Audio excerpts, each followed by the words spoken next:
Shares of Intel trading higher today after Tesla chief Elon Musk said last night he was considering a potential partnership with the chip manufacturer, also saying he plans to build a gigantic chip fab.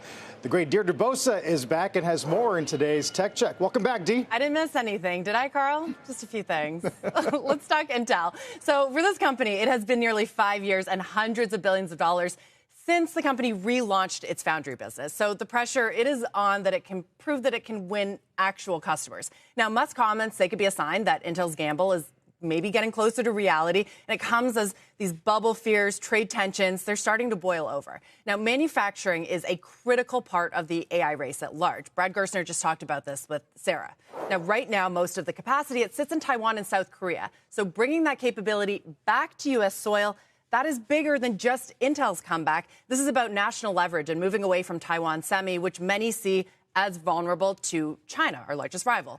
This is also a huge undertaking by Intel, which has juggled delays, cost overruns. It's even brought in Washington as a partial stakeholder in these massive efforts. Now, Intel's newest process under Lip-Bu Tan, who took over in March, it's known as 14A, and this is essentially a moonshot to match or beat TSMC, Taiwan Semi, at the leading edge. So inking a deal with a major player to manufacture these advanced nodes, that would be a coup. It would bring Intel into a very, very small handful of fabs in the world that can actually produce at that level.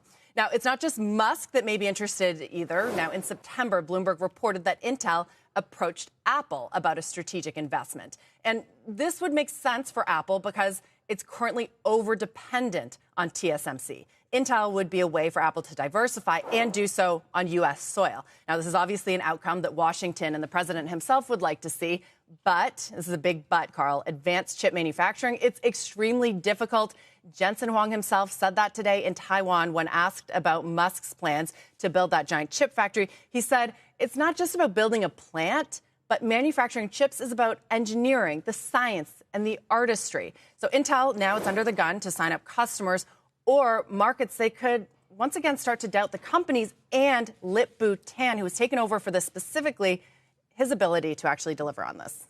I was just thinking back to some notes that came out right when the administration took their stake, Dee, and the thinking was, that's great, but is Intel going to be able to reliably deliver products that meet spec, are cost efficient? Having a marginal customer would definitely help. And then again, there's the cross currents of politics at work here, too. Absolutely. It would be a huge vote of confidence, right? Because remember that we saw even customers like Apple move away from Intel chips in favor of manufacturing their own. And we know that there's a lot more competition as well, too. But at that leading edge, which is so difficult to get to. I mean, China's been trying to get to that leading edge for so long.